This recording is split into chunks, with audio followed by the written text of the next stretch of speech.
এরকম লোভনীয় স্বাদের মশলা ফিশ ফ্রাই দেখি কি ভাবছেন রেস্টুরেন্টে এসেছি? না না, বাড়িতেই বানিয়েছি এরকম দুর্দান্ত স্বাদের। তার জন্য কি গল্প আছে, চলুন দেখুন। বাজার থেকে দোকানির সঙ্গে রীতিমতো অনেক দিয়ে দিচ্ছিল, তো বলে কয়ে আমার পরিমাণ মতো কিন্তু আমি মাছ কিনে নিলাম। মাছগুলোকে ভালো করে ছাড়িয়ে দিতে বললাম। দেখুন মাছগুলো কিন্তু জ্যান্ত, লাফালাফি করতেছে।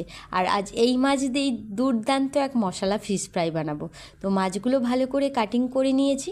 দেখছেন ওরা খুব সুন্দর কেটে দেয়, তো ভালো করে কাটিং করে নিয়েছি। আমি বাড়িতে এনে পরিষ্কার করে নিয়েছি। কত বড় বড় সাইজের মাছ দেখছেন তো। এই মাছ দিয়ে কিন্তু আর ঝালঝোল রসা কষা কিচ্ছু বানাবো না, এক দুর্দান্ত স্বাদের ফ্রাই বানাবো। তো চলুন শুরু করা যাক।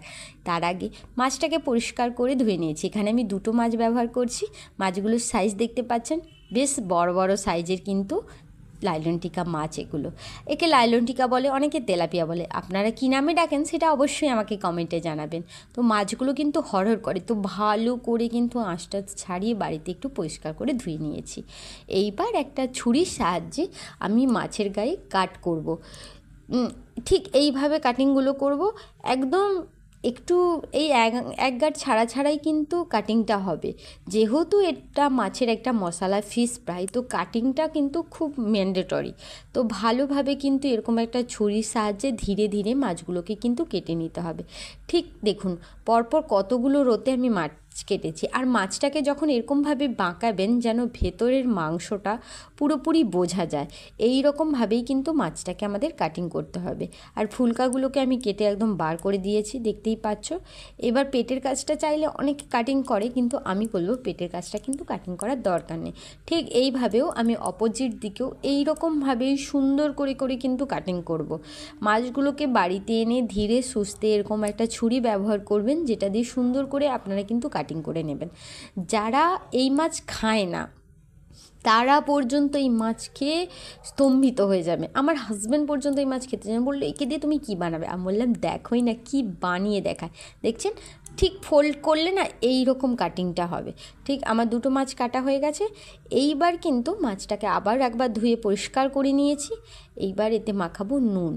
ভালোভাবে কিন্তু মাছে নুন মাখাতে হবে। এই রান্নার ক্ষেত্রে মাছে প্রপার নুন দেওয়াটা কিন্তু দরকার। তো ভালোভাবে আমি দুটো মাছেই নুন ছড়িয়ে দিলাম। দেখতেই পাচ্ছ আমি কতটা ধৈর্যের সঙ্গে কিন্তু এদের গায়ে ভালোভাবে নুনটাকে মাখাচ্ছি, কারণ যেহেতু ফ্রাই হবে। আর যে কোনো রান্নায় নুন যদি পরিমাণ মতো না হয়, সেই রান্নার স্বাদ কিন্তু কখনোই ভালো হয় না। তাই আমি কিন্তু ভালোভাবে এপিট ওপিট করে ধৈর্য সহকারে মাছে নুনটা মাখিয়ে নিলাম। মাখিয়ে এটাকে একটুক্ষণের জন্য রেস্টে রেখে দিলাম। এইবার বানিয়ে নেব একটা মশলা, যেটা এই রান্নাটার জন্য খুব দরকারি। তার জন্য খুব বেসিক মশলা, পেঁয়াজ বাটা নিয়েছি এখানে আমি পরিমাণ মতো, আদা বাটা নিয়েছি খুব সামান্য, কিন্তু রসুন বাটাটা আদা বাটার দ্বিগুণ নিয়েছি। আদা বাটা ডবল রসুন বাটা নিতে হবে। আর নুন দিয়ে দিলাম, এই মশলাটাতেও অল্প একটু নুন দেবে, তাহলে মশলার ফ্লেভারটা কিন্তু ভালো হবে। দিয়ে দিয়েছি পরিমাণ মতো হলুদ গুঁড়ো, জিরে গুঁড়ো এখানে আমি ব্যবহার করছি, আর লঙ্কা গুঁড়ো। একটু ঝাল ঝাল স্পাইসি হবে, তাই 2 চামচের মতো এখানে আমি লঙ্কা গুঁড়ো দিয়েছি। আর তার সঙ্গে দিয়েছি একটুখানি পাতিলেবুর রস, 1 টুকরো পাতিলেবুর রস দিয়েছি। আর এখানে ধনেপাতা কুচিটা অবশ্যই মিহি করে কুচিয়ে নেওয়া ধনেপাতাই ব্যবহার করবেন।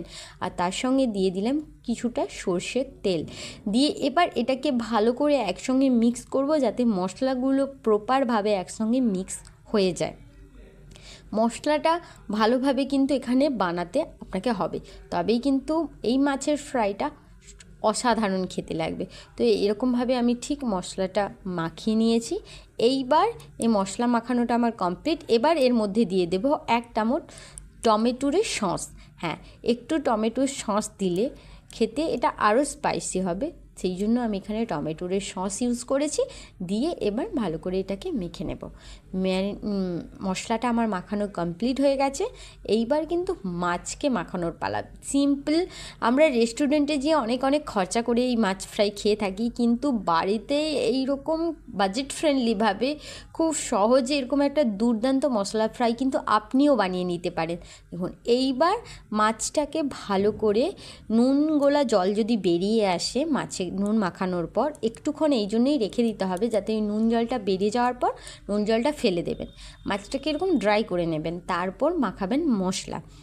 দেখুন এই কাটিংগুলো যে দিয়েছি না, এগুলোতে আমি কিন্তু এবার দেখতেই পাচ্ছেন আপনারা, আমি মশলা কিনলেও কিন্তু ভালোভাবে ঢুকিয়ে দিচ্ছি। মশলা কিন্তু প্রপারভাবে মাছে মাখিয়ে দেবেন। এই রকমভাবে ওই ফাঁকাগুলোকে হাতের সাহায্যে একটু ফাঁক ফাঁক করে ওর ভেতরে কিন্তু আপনারা মশলাগুলোকে এরকমভাবে ঢুকিয়ে দেবেন, যাতে মশলার ফ্লেভারটা পুরো মাছের মধ্যে ইনটেক করে আর মাছটার স্বাদটাকে অনেক বাড়িয়ে দেয়।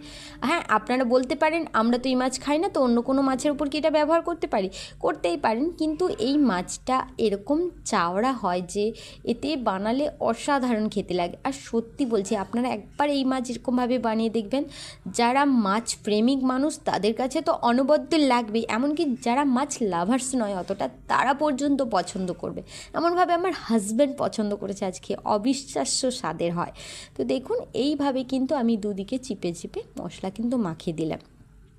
এইবার যতটা মশলা বানিয়েছি আমার কিন্তু আমি পরিমাপ বুঝেই মশলা মাখিয়েছি, আর আমার অতটা মশলা এতে লেগে যাবে, আমি সেটা তোমাদেরকে দেখাচ্ছি। এই যে পেটের কাছটা ফাঁক আছে ওটা তো ক্লিন করে নিয়েছি, এবার ওর মধ্যে কিন্তু আমি মশলাগুলোকে ঢুকে দিয়েছি। তাই বললাম পেটের কাছে কাটিং কিন্তু করবেন না, এটা কিন্তু দরকার, তাহলে মাছটা কিন্তু ছিদ্রে যাওয়ার, ভেঙে যাওয়ার একটা প্রবল সম্ভাবনা থাকে। তো এইভাবে কিন্তু আমি মশলাটা ওর ভিতরে ঢুকিয়ে দিলাম। দেখতেই পাচ্ছেন দু সাইড করে সুন্দর করে কিন্তু আমার মশলা দিয়ে ম্যারিনেশন করা হয়ে গেছে। কত সুন্দরভাবে করা হয়েছে। এবার ঢাকনা দিয়ে এটাকে 1 ঘন্টা, হ্যাঁ কি শুনেছেন, 1 ঘন্টার জন্য আমি এই ম্যারিনেশনটাকে কিন্তু রেখে দিয়েছিলাম। তো এতক্ষণ পর্যন্ত ভিডিওটা ভালো লাগছে, তাহলে অপেক্ষা কিসের বন্ধুরা, তাড়াতাড়ি সাবস্ক্রাইব করে আমার বন্ধু হয়ে পাশে থাকার অনুরোধ রইল। তো এইবার কি করবে, এইবার ফাইনাল স্টেপ, সেটা হচ্ছে কড়াই গরম করো। মাছটা যে সাইজে তোমার পড়বে সেরকম একটা ননস্টিকের কড়াই হলে ভালো হয়, কারণ ননস্টিকের কড়াই চিটে যাওয়ার ভয়টা থাকে না, আর খুব অল্প তেলে এটা ফ্রাই হয়ে যাবে। তাই ননস্টিকের কড়াই ব্যবহার করার সাজেস্টই আমি তোমাদেরকে করব। তার উপর একটা কারি পাতা দিয়ে দিলাম, সর্ষের তেল গরম হতে তাতে দেখুন কারি পাতা দিয়ে আমি তার উপর কিন্তু আস্তে আস্তে মাছগুলোকে রেখে দিচ্ছি। হ্যাঁ, কারি পাতা দিয়ে করলে এটার ফ্লেভার ভালো হয়, খুব সুন্দর ফ্লেভার লাগে। ওই মশলাটা ফেলবো না, ওটা রেখে দিলাম সাইডে। এইবার মাছটাকে কিন্তু ঢাকা দিয়ে দিলাম। হ্যাঁ, একদম ফ্লেমটাকে কিন্তু মিডিয়ামের থেকে একটু লোতে রাখবেন, আর কড়াই কিন্তু গরম হতে দেবেন অবশ্যই, না হলে কিন্তু প্রচণ্ড বড় একটা ব্লান্ডার হতে পারে। দেখুন এইভাবে কিন্তু আমি উল্টে নিয়েছি, আমার মাছের কোনো রূপ কিছুই উল্টে যায়নি, মশলা চলে যায়নি। তাই বললাম 1 ঘন্টা এটাকে ম্যারিনেশন করে রাখাটা কিন্তু খুবই বাধ্যতামূলক। ততক্ষণে মশলা কি করবে বলুন তো, মাছের ভিতরে কিন্তু প্রপার ঢুকে যাবে, আর মাছ খুব তাড়াতাড়ি কুকডও হয়ে যাবে, খুব সুন্দর হবে, আর কোনো রকমই হবে না। বাকি মশলাটা কিন্তু দেখুন আমি উপর থেকে কিন্তু লাগিয়ে দিলাম। এইবার দুদিকে আমি দুটো আরও কারি পাতা দিয়ে দিলাম, যাতে ফ্লেভারটা আরও ভালোভাবে ছড়ায়। কারি পাতার তো অসাধারণ গন্ধ, আর এই রকম একটা মাছের মশলা ফ্রাই তো কারি পাতা মাস্ট।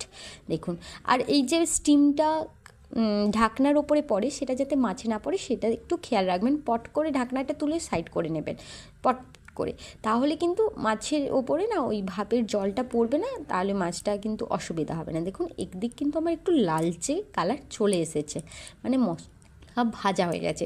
আর আমি এরকম একটা হাতা ব্যবহার করছি যাতে কিন্তু আমার মাছটা উল্টাতে সুবিধে হবে। তো একটু ধীরে সুস্থে এই কাজটাকে করতে হয়, তবেই কিন্তু এরকম একটা সুন্দর সুস্বাদু খাবার তৈরি হয়। দেখুন কি সুন্দর লালচি সেজের অসাধারণ রান্না কিন্তু হয়ে যাচ্ছে। কোনো রকম তিতকুটি ভাব, কোনো রকম চিটাচিটির ভাব কিচ্ছু থাকে না।